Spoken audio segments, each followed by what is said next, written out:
Bom dia. Bom dia. Eu aqui mais uma vez.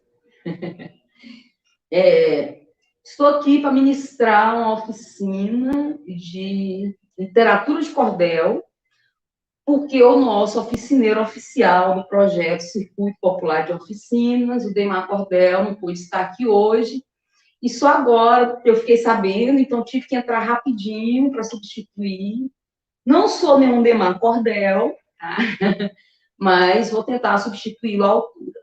Então, este projeto ele é patrocinado com recursos do Fundo Municipal de Apoio à Cultura, o PROMIC, da Fundação Cultural de Palmas, e vamos falar de literatura de cordel. A literatura de cordel, ela surgiu lá na Renascença. E depois ela foi se espalhando pela Europa. No Brasil, ela chegou através de Portugal. E foi de Portugal também que os brasileiros herdaram a nomenclatura, a denominação de literatura de cordel. Porque em Portugal, eles vendiam nas feiras, eles esticavam o cordel de um lado para o outro e penduravam os folhetos de cordel. Então, daí a origem do nome de literatura de cordel. O cordel não é do Nordeste, como muita gente pensa, né? Não é do Brasil. Mas quando ele chegou aqui no Brasil, parece que ele tinha, quando ele chegou especificamente no Nordeste, parece que ele tinha encontrado assim, o habitat natural, né? Muita gente pensa que o cordel, a nordestina, é exatamente porque é a cara do Nordeste. O nordestino se apropriou muito bem da linguagem da literatura de cordel e passou a contar a sua arte, a cantar a sua arte, porque cordel você conta e canta, né? Tem aqueles cordelistas, como o nosso querido Patativa da Saré, que ele contava e cantava seus cordéis e chegou a ganhar o nome de Patativa, que é o nome de um pássaro, tão belamente que ele declamava suas histórias, era como se estivesse cantando. Mas tem cordelistas que cantam sim, e canta de fato. Eu cheguei a conhecer na minha infância cegos pedintes que agradeciam as esmolas com cantorias de cordel. Uma coisa linda. Eles faziam os versos ali assim, espontaneamente, né? Como repentista. O repentista, ele faz o verso no repente, diferente do cordelista. Eu sou cordelista. Eu escrevi esse livro aqui, que é um livro de um livro que é todo na linguagem do cordel, mas para escrevê-lo, eu não fiz no repente. Eu sentei, eu construí os versos, eu arrumei, essa rima não tá boa, vamos trocar por essa, né? Burilei, fiquei um tempo ali trabalhando esses versos. O repentista não tem esse tempo para burilar. Ele não pode errar. Ele faz o verso no repente e ele não pode errar. Então, ele garante essa rima redondinha aí na última palavra do segundo verso da estrofe. Mais para o meio da nossa oficina, eu vou expor melhor essa técnica. Mas eu estou dizendo isso para mostrar como o repentista não tem tempo para burilar. E está aí a diferença entre o cordelista e o repentista. O cordelista, ele faz com o tempo, ele muda, ele arruma, desmancha, risca, vai lá, coloca outra palavra, experimenta outro. O repentista, não. O repentista faz no repente. Não tem tempo. Ele vai saindo da cabeça e ele vai falando. Geralmente, o repentista se apresenta acompanhado de uma viola, e acompanhado de um parceiro repentista que eles gostam daquele duelo, né? Um fala uma coisa e o outro responde, né? E tem uns repentes assim, bem clássicos que eu me lembro assim, de muitos anos, que um fala, eu não tenho inveja disso, sou valente, valentão, cascavel é meu chocalho e também meu cinturão, eu agarro brasa viva, pego chouriço com a mão, um empurrão do meu dedo, joga 10 morros no chão. Aí o outro respondia, né? Então, ficava aquela coisa de um falar e o outro responder. A embolada, que é também uma possibilidade do cordel, a embolada geralmente ela é acompanhada do pandeiro, tá? Eu aqui procurando meu pandeiro, esqueci de botar. O embolador, ele usa o pandeiro. Então, embolada recebe esse nome porque a pessoa vai meio que embolando assim, a história comprida, ela vai desenrolando, jogando assim, vai falar, né? E aí o outro responde, então é embolada. Ela é acompanhada do pandeiro, que é diferente do repente, é diferente do... Tudo é cordel, tudo é literatura de cordel, né? Mas o repente, ele é jogado na hora, e a embolada, ela é acompanhada do pandeiro, tá? Então, nós temos no Brasil alguns repentistas assim que se tornaram famosos e referência, né? Inicialmente, o Leandro Gomes de Barros. O Leandro Gomes de Barros, nascido ainda no século XIX, ele foi o primeiro cordelista brasileiro que começou a produzir os seus cordéis e viver disso.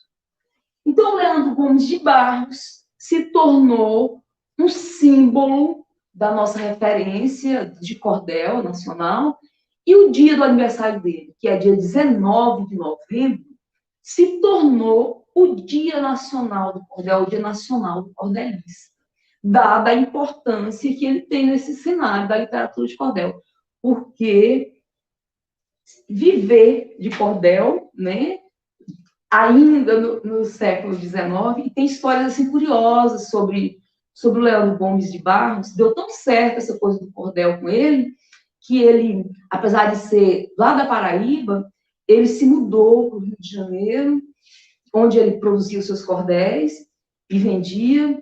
E aí, todos os anos, no mês de dezembro, ele mandava para a família que tinha ficado na Paraíba, ele mandava uma caixa, um baú, com folhetos de cordel, os folhetos que ele vendia, os folhetos dele, as histórias dele. No dia que o baú chegava, no dia que a caixa de histórias chegava lá na cidadezinha, a família levava, alguns dos familiares levava para a feira para vender, e diz que em menos de 24 horas eles vendiam tudo. As pessoas lá da cidade juntavam dinheiro o ano inteiro para poder comprar, né? A vida assim, meio difícil, eles iam juntando, guardando ali aquele dinheiro, porque eles sabiam que em dezembro ia ter histórias do Leandro Gomes de Barros. E todo mundo queria comprar, queria ler as histórias do Leandro Gomes de Barros e ter consigo. E como o preço era acessível, as pessoas compravam. E a renda que a família obtinha desses panfletos, né, da venda dessa caixa de histórias que o Leandro mandava todos os anos de presente de Natal, a renda dava para a família se manter durante o ano, porque pegavam a parte do dinheiro, aplicavam na lavoura, e aí tinha o retorno. Então, era como a família do Leandro Gomes de Barros se mantinha com as histórias de cordel. Olha que coisa legal, né? Então, está aí o Leandro Gomes de Barros com toda a sua importância. O dia do aniversário, 19 de novembro, é o Dia Nacional do Cordel, o Dia Nacional do Cordelista. Um outro cordelista brasileiro muito influente, que, na verdade, foi o que caiu na graça do coração de todos nós. Quando a gente fala em cordel no Brasil, a gente fala qual o cordelista mais famoso do Brasil? A gente pensa em quem? Patativa do Assaré, né? Patativa do Assaré caiu realmente no nosso gosto, nós amamos o Patativa, ele soube nos conquistar as histórias do Patativa, toca o coração da gente, e ele se tornou muito mais popular porque ele é mais próximo aqui da gente. Quando ele nasceu, pouco depois o Leandro Gomes de Barros morreu, quer dizer, quando o Leandro Gomes de Barros estava nascendo, ele estava morrendo, ele estava nascendo. Então, ele viveu muito, chegou quase até aqui, né? Pertinho da gente, década de 80, por aí. É nosso contemporâneo, tá bem recente. E se a gente chegar na internet, a gente tem a possibilidade de ouvir a voz do Patativa do Assaré declamando os seus cordéis. Eu tenho alguns, poderia colocar aqui, mas como eu disse, hoje, esse momento aqui dessa oficina foi assim de urgência, porque seria feita ministrada pelo Demar Cordel, e faltando 10 minutos para a oficina começar, nós descobrimos que não ia ser possível o Demar, né? Estava passando bem, ele não pôde ministrar a oficina, então eu tive que entrar para substituir assim, no quente mesmo, e não deu para ver essas questões de vídeos. Mas vejam aí, no YouTube tem vídeo com a voz do Patativa do Assaré declamando, por exemplo, seu doutor não me conhece. É lindo, gente, é lindo.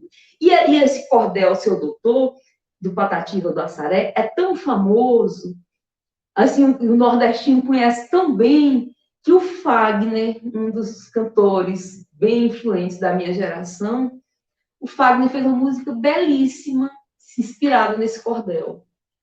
Muita gente que viveu aí na década de 80 e 90 como jovem conhece, sabe do que eu estou falando. Seu doutor, me dá licença para minha história contar. Hoje eu venho de terras estranhas e é bem triste meu penar. Ô, vaca estrela, ô, boi fubá, vocês conhecem, né? Então, essa música, ela é inspirada no cordel Seu Doutor, do Patativa do Assaré, que você pode sim ouvir, é só chegar no YouTube e colocar Patativa do Assaré, Seu Doutor, que está lá, e você ouve a voz do Patativa declamando. Olha que coisa legal. O Patativa, ele, até os 12 anos de idade, ele não... Ele vivia na roça, quer dizer, ele viveu na roça a vida inteira. Mas ele passou a declamar os seus cordéis aos 12 anos de idade, né? Ele praticamente não foi na escola de família de agricultores, o pai morreu muito cedo, e ele, desde os 6 anos, já trabalhava na lavoura. E foi na lavoura, foi lá na enxada, e ele produzia os seus versos. Então, ele não produzia no papel, ele produzia na cabeça. Ele guardava todos os versos de cordel de memória. Depois ele declamava. E aos 12 anos, ele começou a ir para as feiras e para as quermesses para declamar os seus cordéis. E para ganhar dinheiro com isso, já para ajudar a mãe. E foi aí que ele foi ganhou o apelido de Patativa, que é aquele pássaro, né? E Assaré, que é a cidade onde ele nasceu. Então, o Patativa ficou conhecido porque ele declamava os cordéis numa espécie de cantoria, assim, de cantar, aquela coisa bem rítmica, né, bem sonora. E as pessoas foram sendo atingidas pela beleza da arte do Patativa. E um voluntário, uma pessoa muito boa, se voluntariou para patrocinar o primeiro livro dele. E foi por isso que ele ficou conhecido, né? Pelas quermesses, pelas feiras, e um livro que ele conseguiu publicar, e depois ele conseguiu publicar outros. E o Patativa do Assaré se popularizou de uma maneira que se tornou internacional, né? As pessoas conhecem o Patativa do Assaré no mundo, e mesmo sem ter estudado quase nada, ele estudou pouquíssimo, mesmo não tendo dominado as normas cultas da língua portuguesa, ele se tornou doutor honoris causa, né? Quer dizer, universidades reconheceram que ele era doutor naquilo que ele fazia. Então, ele recebeu o título de doutor honoris causa 4 vezes. 4 vezes. Ele foi reconhecido como autoridade na arte do cordel, né? Então, Patativa do Assaré é um orgulho que nós temos, é um patrimônio brasileiro, né? A arte dele, o cordel dele é uma coisa maravilhosa. E tem muitos outros, tem, por exemplo, o Cego Deraldo, se vocês colocarem no Google também na Wikipédia, vocês vão ver alguma coisa sobre ele, era um cego nordestino que cantava as suas criações de cordel, é uma coisa assim, muito bonita. E tem muitos outros, tem mulheres cordelistas também, que vocês podem pesquisar. Tem academia de literatura de cordel no Rio de Janeiro. E tem, gente, a Casa Rui Barbosa, em São Paulo, que tem um acervo de mais de 13 mil folhetos de cordel. Se vocês quiserem se aprofundar mais, conhecer cordéis clássicos, como, por exemplo, Pavão Misterioso, e tantos outros, acessem o site Rui Barbosa, que lá tem todo esse acervo maravilhoso de folhetos de cordel.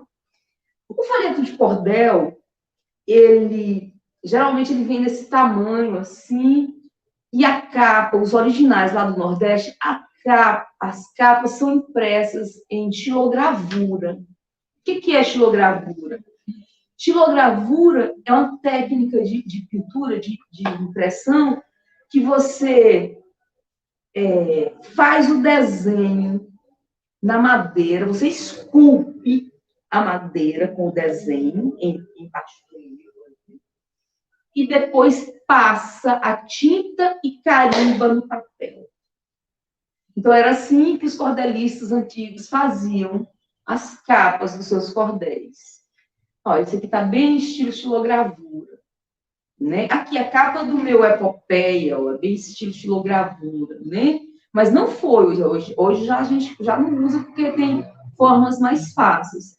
Mas se você quiser, por exemplo, se você estiver ministrando uma oficina de cordel, numa escola com um grupo de crianças, uma oficina mais longa, de uma semana, você pode tirar um momento para ministrar uma oficina de xilogravura, né? Que faz parte da história do cordel, e vai ser a maneira como você vai utilizar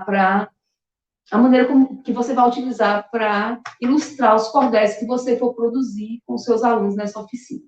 Então, a minha sugestão é o seguinte: como trabalhar com a madeira é duro, precisa necessariamente de um objeto cortante, e não se usa isso em escola com crianças, você pode substituir a madeira por isopor, certo? Você pega aquela bandejinha que vem com alimentos, que vem com mussarela, presunto, essas coisas, você procura o lado dela onde não tem nada e desenha com a caneta bem forte ou com o lápis, que aí vai ficar meio fundinho, assim, bem embaixo do relief.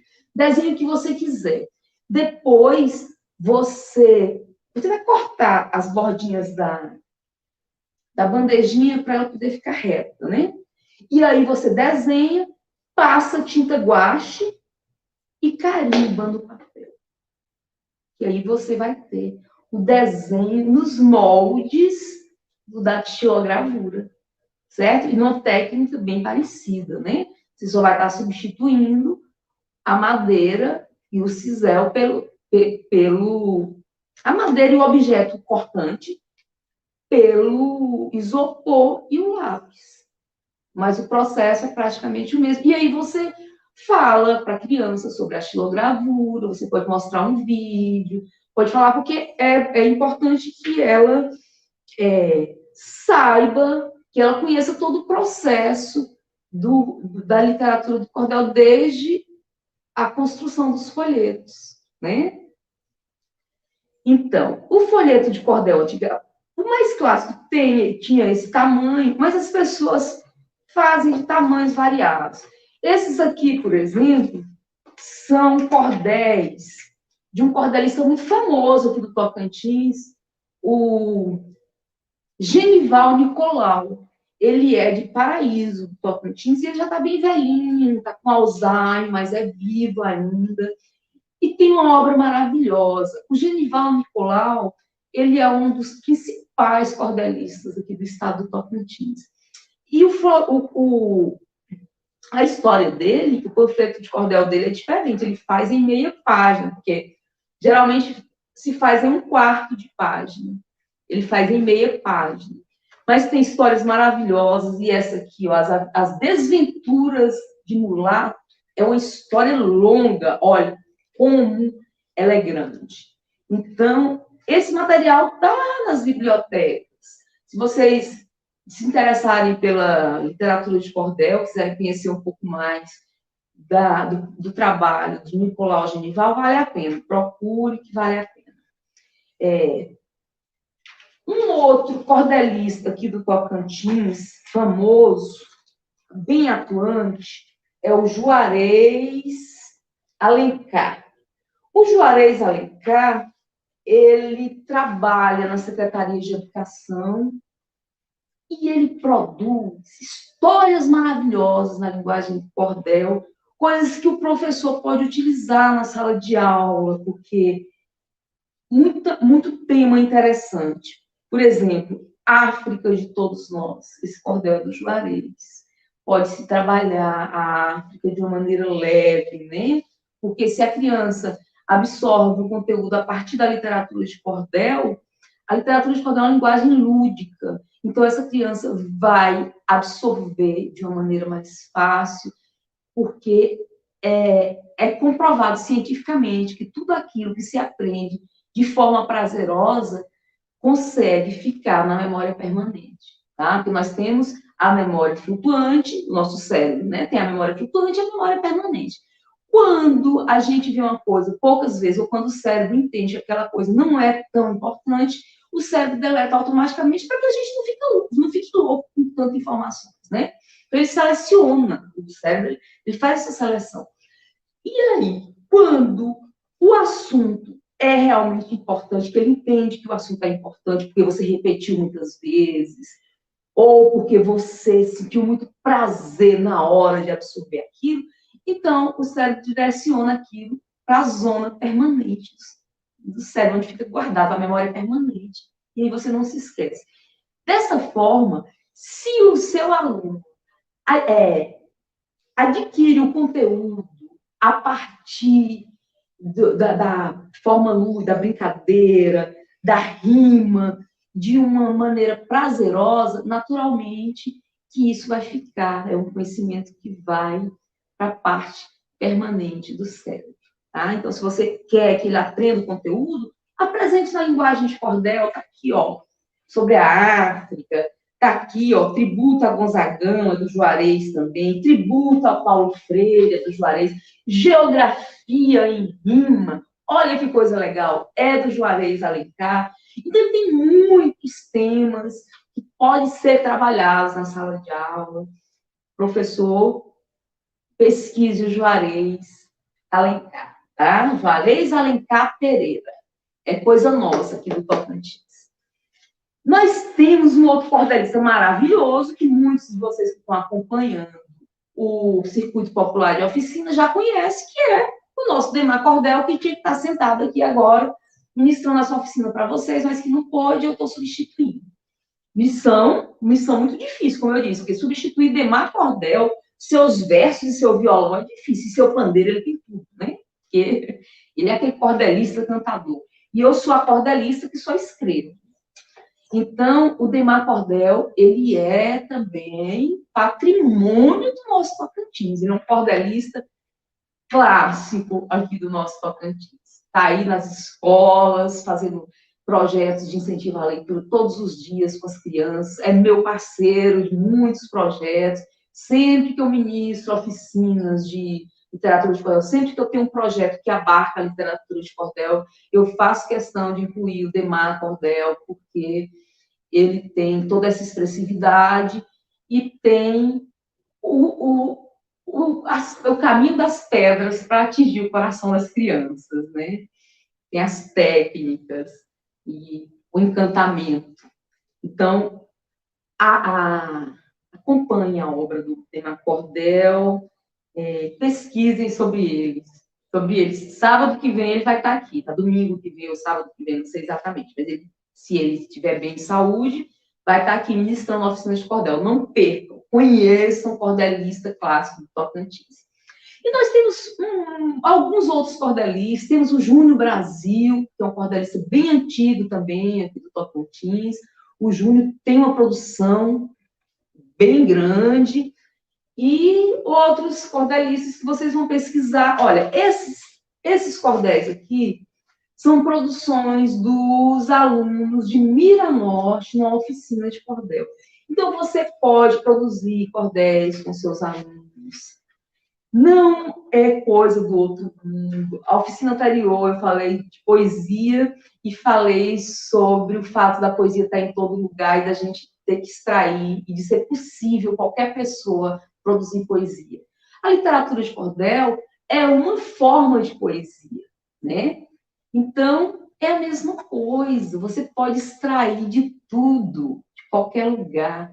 E é uma maneira excelente para se cantar as belezas do nosso Tocantins tão maravilhoso, do nosso Cerrado, das nossas riquezas naturais, das nossas riquezas culturais. E eu percebi isso e resolvi escrever o Epopeia Tocantinense nessa linguagem do cordel. O Epopeia Tocantinense, ele conta a história do Tocantins desde o iniciozinho, quando os franceses passaram por aqui, viram o Rio Tocantins a primeira vez, lá em 1610. E aí ele vai contando toda a história do movimento separatista, porque antigamente o Tocantins fazia parte do Goiás, e houve uma luta secular para que essa separação se desse, e aconteceu só em 88, com a Constituição Federal. Está tudo isso contado aqui na linguagem de cordel. Com a linguagem de cordel, você pode contar a história que você quiser.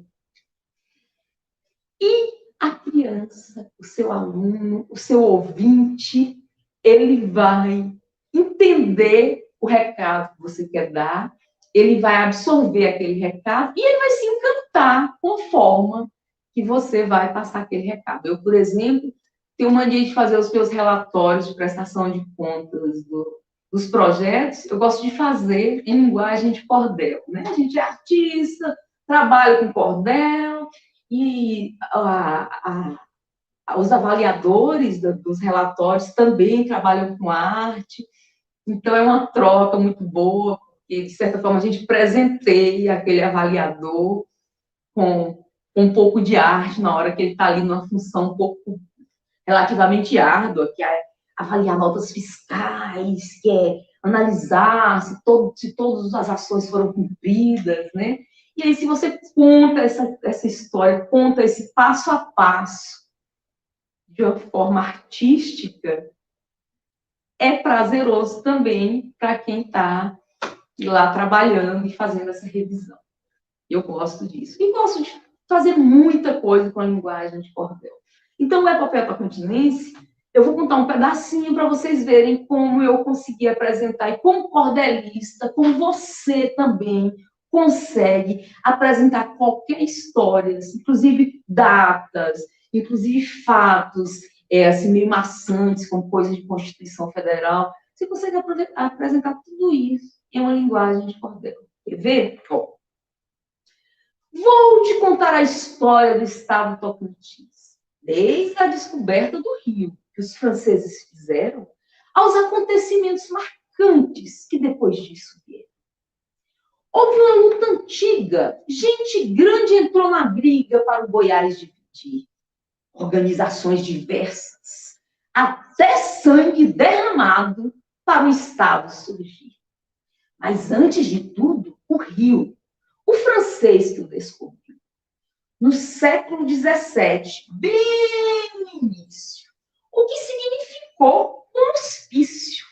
O rio possibilitava navegação e desenvolvimento para a nova região. Com 2.600 quilômetros, parte dele navegável, é uma fonte de histórias e folclore inesgotável. O segundo maior rio, totalmente brasileiro, gerador de energia que abastece o povo inteiro.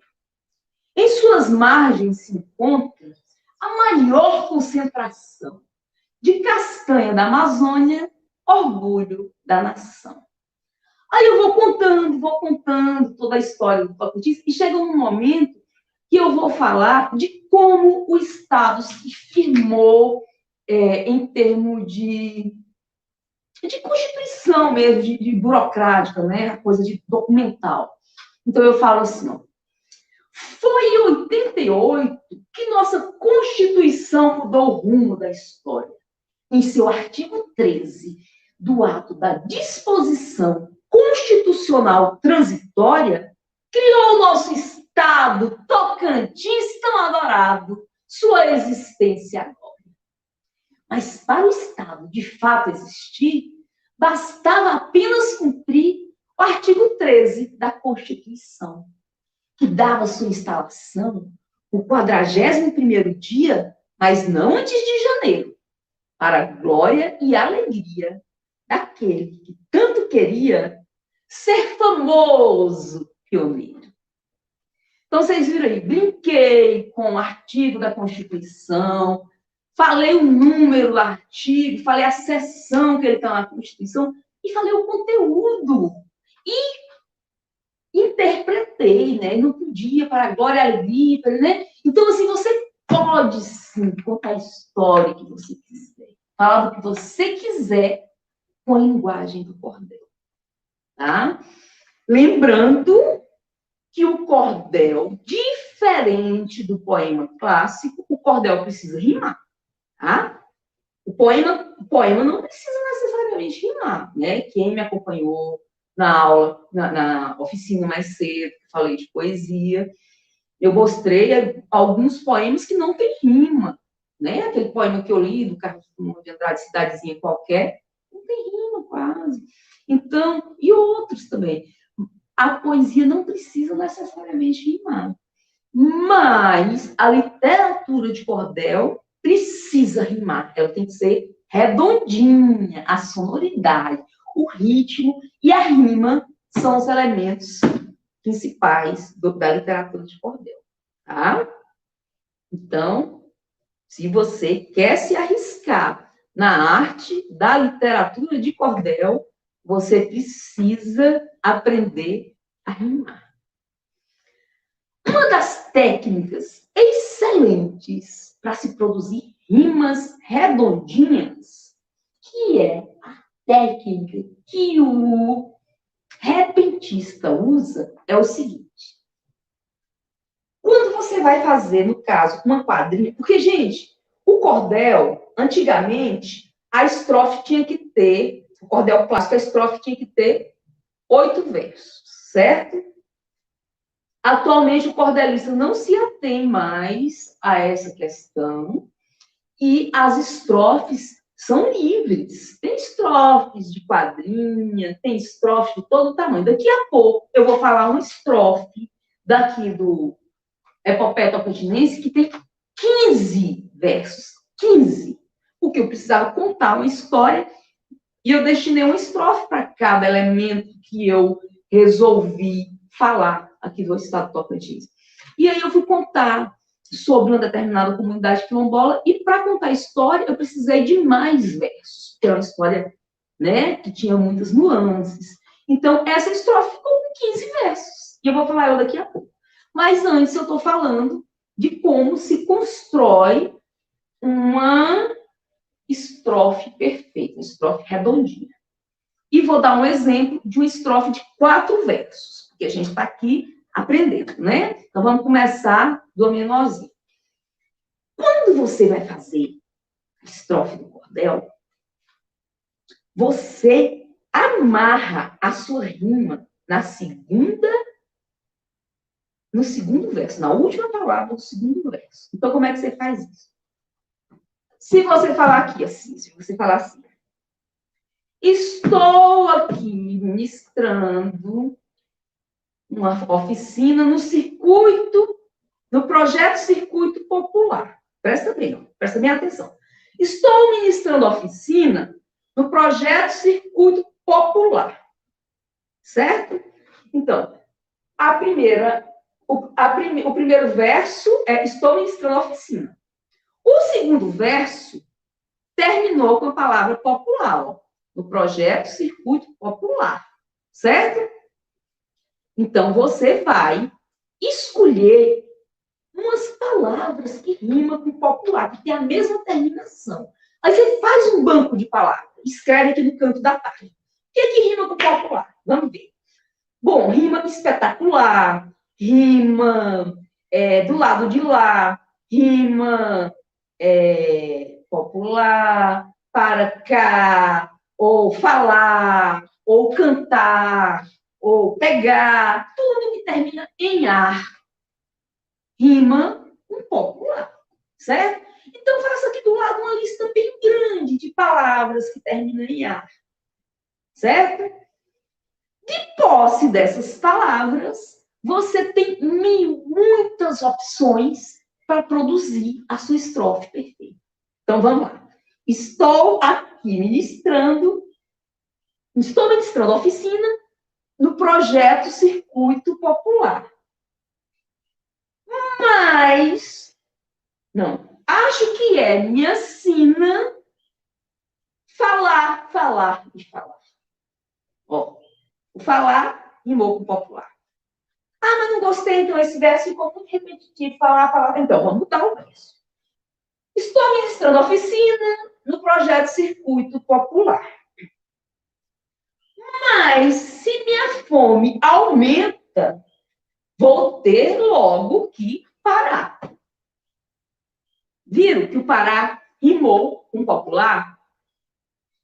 Aí você pode dizer, ah, mas eu não quero falar de fome. Vou falar de outra coisa. Vamos escolher. Você tem 1000 opções que você botou aqui do seu lado.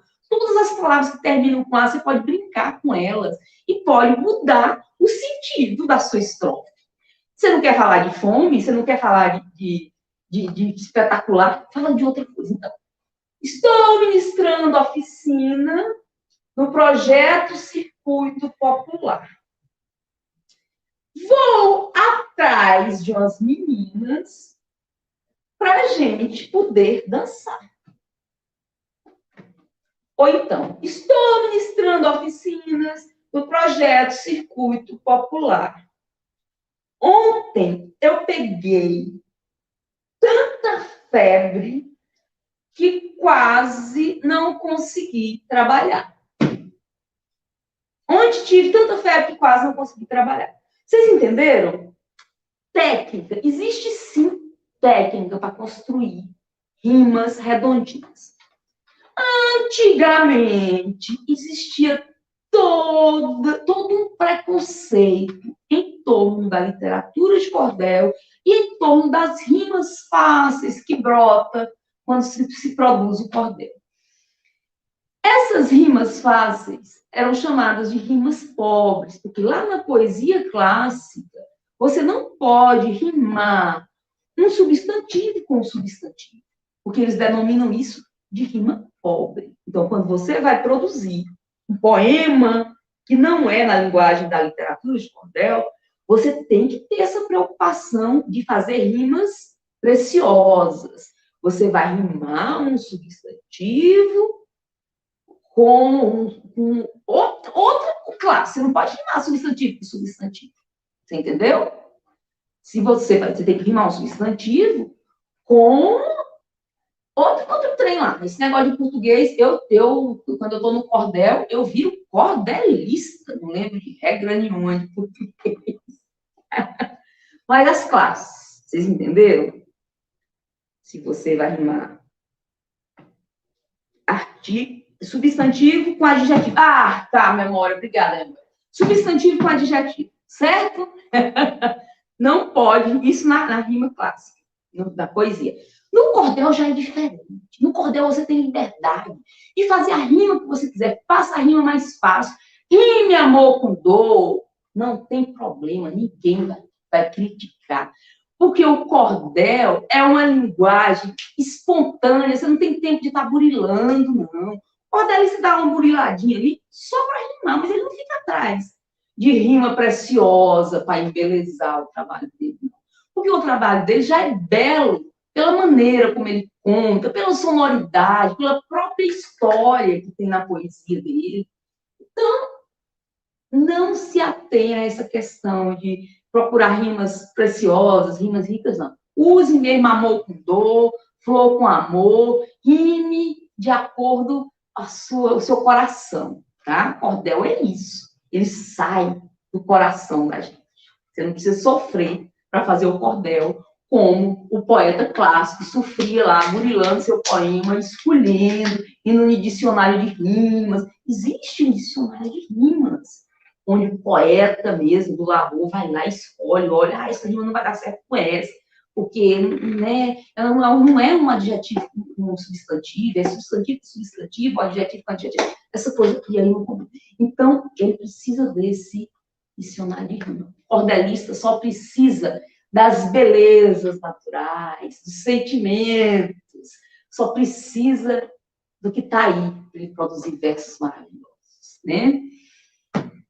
Voltando aqui ao nosso epopeia tocantinense, eu gosto de trabalhar muito epopeia. Eu sugiro que o professor daqui do Tocantins trabalhar epopeia quando for falar da literatura de cordel, porque você mata 2 coelhos com a cajadada só.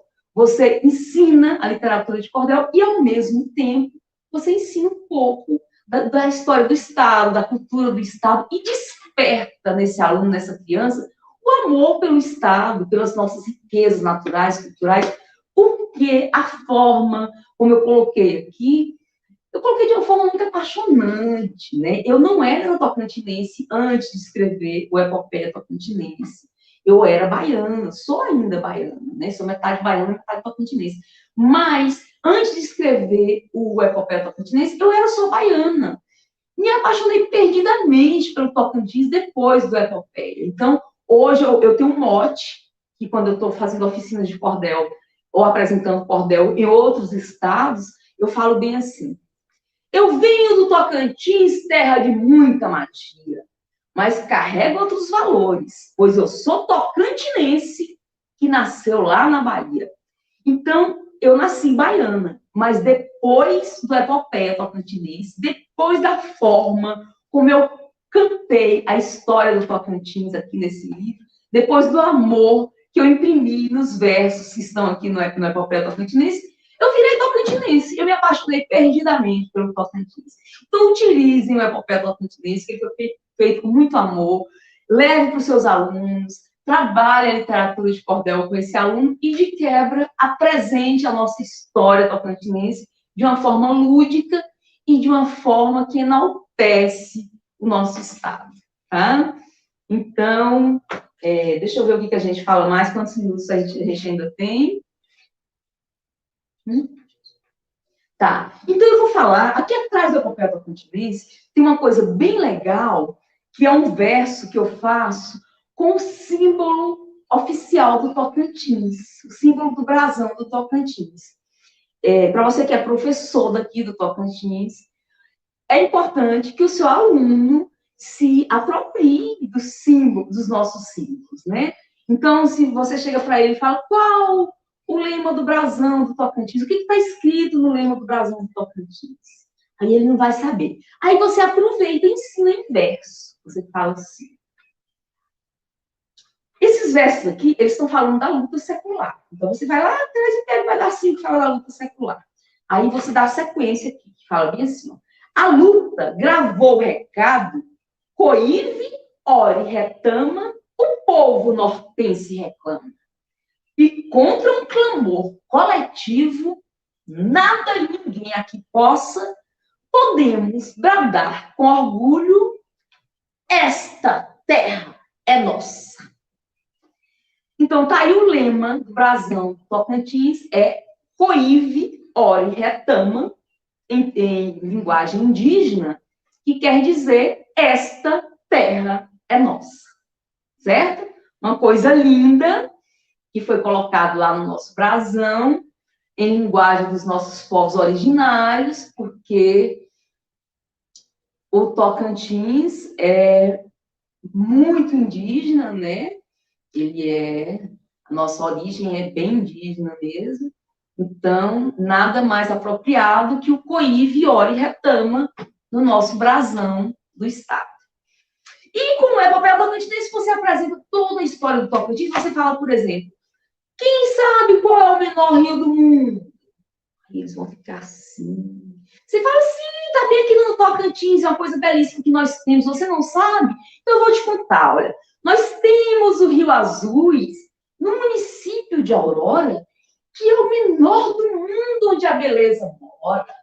Tido como impressionante, envaidece todos nós. Menos de 300 metros da nascente, até a foz. Com uma riminha, com uma estrofezinha pequena, o seu aluno vai gravar, vai aprender que o menor rio do mundo está bem aqui no Tocantins, no município de Aurora, que se chama Rio Azuis, e tem menos de 300 metros da nascente até a foz, né? Então, conte histórias histórias de lendas, histórias de contos de fadas, mas conte histórias do seu estado também, conte história que está lá nos livros para ser estudado, né? Porque aí você aproveita e ensina essa parte de uma forma lúdica. Voltando aqui à estrofe de 15, lembra que eu disse que eu ia falar uma estrofe de 15 versos? Eu vou falar porque ela é muito importante para quem é tocantinense saber dessa parte da nossa história, que é sobre a comunidade quilombola da Barra da Aroeira. Aqui no Tocantins nós temos muitas comunidades quilombolas, mas todas elas são oriundas de quilombo, são originárias de quilombo. Menos a comunidade quilombola da Barra da Aroeira. A comunidade quilombola da Barra da Aroeira, ela é oriunda de soldo de guerra. Ela surgiu de um prêmio soldo que alguém ganhou na época da Guerra do Paraguai, na época ainda de Dom Pedro II. Na época da Guerra do Paraguai, aqui no Brasil, eles recrutavam as pessoas e mandavam para a guerra. E recrutaram o filho do o Simão, o filho do seu... eu vou lembrar nesse instante do nome do homem. E esse homem, como o filho dele era muito novo, ele falou, se meu filho é inexperiente, ele não vai voltar, ele vai morrer lá na guerra. Então esse homem foi lá e se alistou no lugar do filho, porque naquela época eles faziam isso. Naquela época ainda existia aqueles senhores poderosos por aqui, de engenho, e quando os filhos, ao invés dos filhos deles se alistarem, cumprir a obrigação militar, eles mandavam um escravo no lugar, eles mandavam um serviçal no lugar, e o governo aceitava. Então, Félix José, que era o nome do pai do Simão, me lembrei agora, Félix José, falou, não quero que meu filho morra na guerra, porque ele é inexperiente, eu vou lá me alistar no lugar do meu filho. E ele se alistou, e ele foi para a Guerra do Paraguai, e ele lutou 3 anos. Quando ele voltou, ele conseguiu voltar com vida, ele sobreviveu. Então, quando ele voltou, ele foi premiado por isso, porque era uma prática na época. Na época, quem voltava da guerra com vida ganhava um soldo, uma espécie de prêmio, de presente, o soldo de guerra. E o soldo de guerra era um pedaço de terra que o Dom Pedro II passava no nome do herói que voltou com vida, né? O guerreiro. E o Félix, então, o Dom Pedro II dava terras lá pelo Rio de Janeiro, dava terras maravilhosas, os filhos, as pessoas mais abastadas, mas o Félix José era uma pessoa pobre, era uma pessoa negra, então sobrou para ele, diante da época, de todo o preconceito que existia, sobrou para ele apenas um pedaço de terra lá num lugar tão distante, que nem tinha nome, era aqui o Tocantins, certo? Aqui as terras de São Domingos. O Félix José era uma pessoa pobre, então ele veio atrás dessas terras, aqui em São Domingos, que é na região ali de Santa Teresa, no município de Santa Teresa. Aí ele tomou posse das terras, constituiu família, e surgiu, então, a comunidade quilombola da Barra da Aroeira. Hoje, a comunidade quilombola da Barra da Aroeira ainda não foi reconhecida pelo governo federal, ela não recebe os benefícios de lá, porque esse documento assinado por Dom Pedro II, que determinava que aquelas terras eram do Félix José, esse documento desapareceu. Os donos de terra da região contratou alguém, um advogado, não sei, que sumiu com esses documentos, e a comunidade quilombola não tem como provar que a terra é originária de soldo de guerra.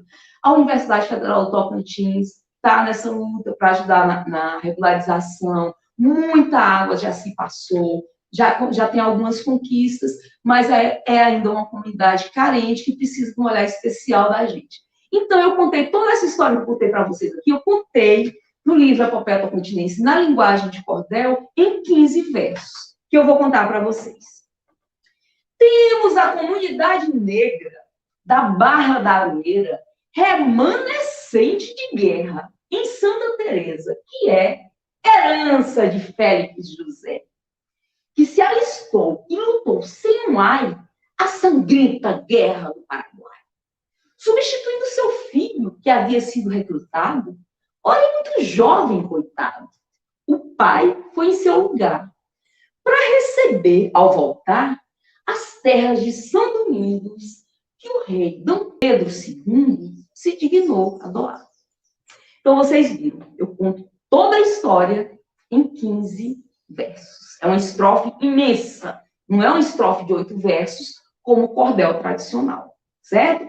Quando eu falei da estrofe do Rio Azul, o menor rio do mundo, foi uma estrofezinha de 4 versos apenas. Então, eu estou dando esses 2 exemplos, uma estrofe de 4 versos, uma estrofe de 15 versos, para vocês verem que vocês têm liberdade para construir a estrofe de vocês do tamanho que vocês quiserem, tá? O importante é que vocês construam o cordel, é que vocês escrevam o cordel. Gente, é fácil, é ótimo, é prazeroso e é uma contribuição que você está dando, é cultura, né? Cultura popular genuína, cultura popular que nasce ali mesmo do povo, sem nenhuma sofisticação. Você não precisa burilar seus versos, você não precisa sofisticar nada. Você sente e joga, né? Literatura de cordel é isso, é liberdade, alegria, entusiasmo. O cordelista geralmente é muito entusiasmado, né? Você que conhece o Demar Cordel tem prova disso aí, né? Já viu que você não vê o Demar Cordel de rosto fechado. Ele está sempre com sorriso aberto no rosto. Parece que a arte do cordel precisa dar essa alegria para a pessoa. Creio que eu estou aqui falando, né? Os meus gestos até ficaram mais largos. Quando eu falei a poesia mais cedo, eu fazia gestos poéticos, mas mais comedidos. Na hora de falar do cordel, né? Aquela coisa assim, que parece que explode. É a literatura de cordel. Deixa eu ver o que mais que eu falo aqui do cordel para vocês. A gente não vai passar nenhum videozinho hoje, porque, como eu disse, foi muito em cima. Geralmente eu passo vídeo. Eu vou ler um cordel, deixa eu ver de quem. Eu vou ler esse cordel aqui do Jorge Amado Valdec da Bahia. Olha, Mutirão Solitário da Nilza. Tem tanto cordel aqui. Eu queria ler uma História de Miranorte. Deixa eu... Eu vou ler o meu. Eu vou ler um cordel que eu fiz para a terceira semana de cultura da Universidade Federal da Paraíba. Eu fui convidada para fazer uma palestra na terceira semana de cultura da Universidade Federal da Paraíba em 1900... Oh, meu Deus! Em 2014, gente. Não foi em 1900, não. É porque eu sou do século passado, costumo confundir datas. Então, foi em 2014, eu fiz essa palestra lá e resolvi iniciar minha palestra com cordel, que é uma coisa que eu faço, que eu adoro fazer, né? Porque você chega, você já quebra aquela tensão inicial, tanto da plateia como sua, você já se apresenta e já chama logo a alegria para o lugar, já descontrai todo mundo. E, terminado o cordel, você continua com a sua palestra de uma forma muito mais agradável, assim, porque já está todo mundo relaxado, aí a pessoa já te conhece mais, porque já viu os seus versos, já contou um pouquinho de você ali. E foi isso, foi essa estratégia que eu usei nessa Semana de Cultura, em 2014, lá na Universidade Federal da Paraíba. E vou ler aqui para vocês o que eu falei na época. Eu disse, ó, estou aqui para falar de intercâmbio cultural, da Semana de Cultura que acontece em João Pessoa, na Universidade Federal. Um projeto relevante que muita coisa incorpora e mostra ao jovem estudante cultura daqui e de fora. Para sua coordenadora, João Mendonça Alcoforado, deixa aqui o meu abraço É brilhante, assertiva, a bela iniciativa. Temos também o prazer de poder participar de mais uma antologia que o projeto vem lançar. Sim, nós somos brasileiros e com imensa alegria levaremos ao mundo inteiro essa nova antologia. Nela, minha participação é uma crônica interessante. Tem histórias e vivências daqui e de terras distantes. Relatos de experiência com título de samba-canção. Eu comi mangostão e a rainha Vitória não.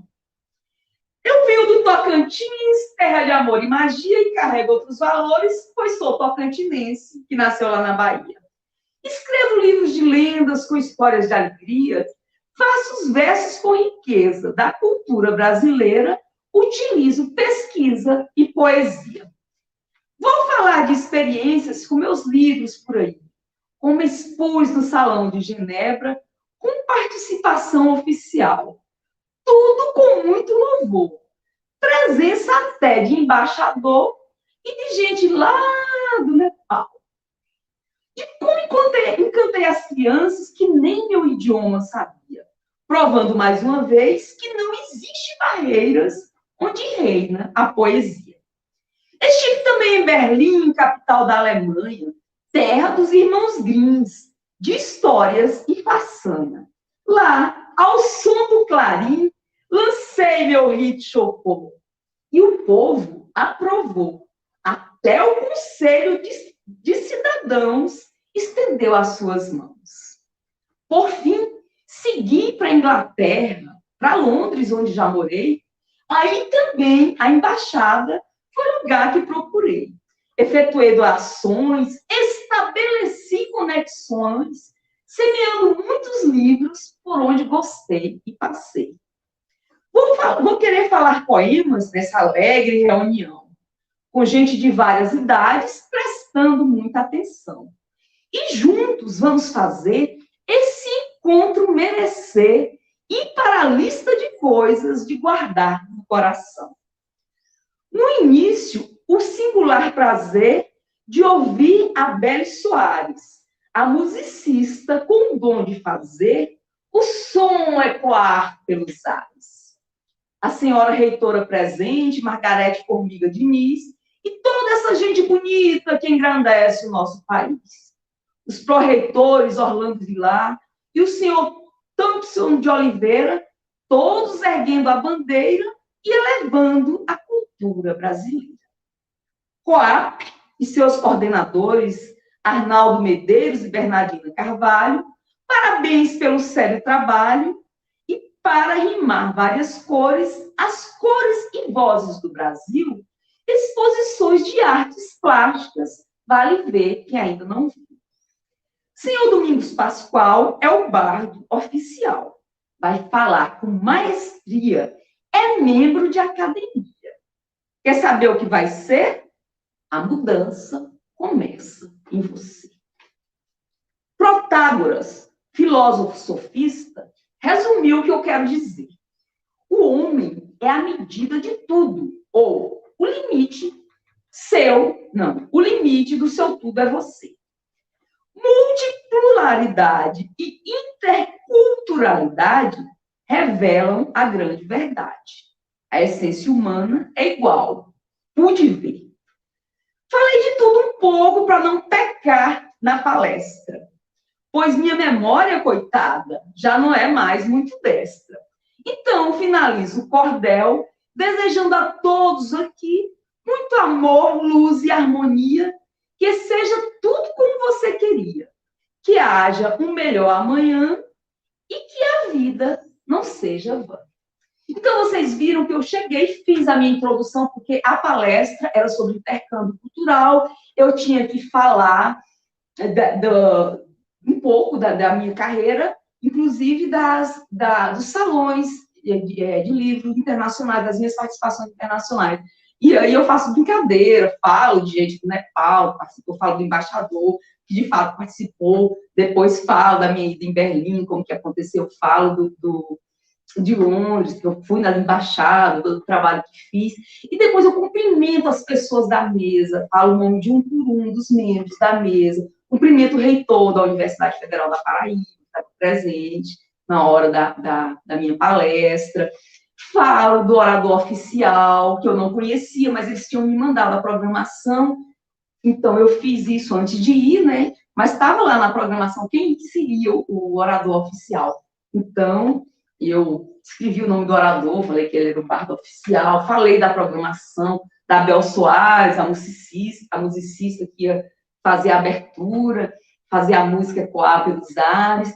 Apresento, repito o verso que eu disse que eu falo quando vou apresentar, falar do Tocantins e da Bahia. Então, vocês viram que eu consegui resumir todo o conteúdo da palestra e, além de cumprimentar as pessoas presentes, eu resumi no cordel, né? Então, gente, abusem da literatura de cordel, usem o cordel quando vocês forem fazer palestra, olha aí que coisa legal, você já descontrai, cumprimenta todo mundo, já manda beijo, as pessoas já ficam sabendo o que você fez, o que você não fez, você já fala, já conta a história, é muito bom. A literatura de cordel é a linguagem dos corações, é a linguagem da vida. Vamos abusar dela. Vamos semear poesia. Então, a gente fica por aqui. Nosso tempo acabou. Até a próxima. Às 2 horas a gente tem novamente, às 14, com outras pessoas. Eu hoje mais não, tá? Agora eu vou descansar. Ah, mas quero fazer um convite especial para você. Eu tenho uma live hoje, às 17 horas, em outro projeto. Passe lá. O nome do projeto é Histórias e Livros na Praça. Projeto Histórias e Livros na Praça, no canal do YouTube. Escreve lá no YouTube. Projeto Histórias e Livros na Praça. Às 17 em ponto. Temos um compromisso, temos um encontro. Vou contar histórias, vou ler livros de literatura infantil, vou cantar cantigas de roda. Passe lá que vai ser lindo. Então, ficamos por aqui. Um grande beijo e até a próxima.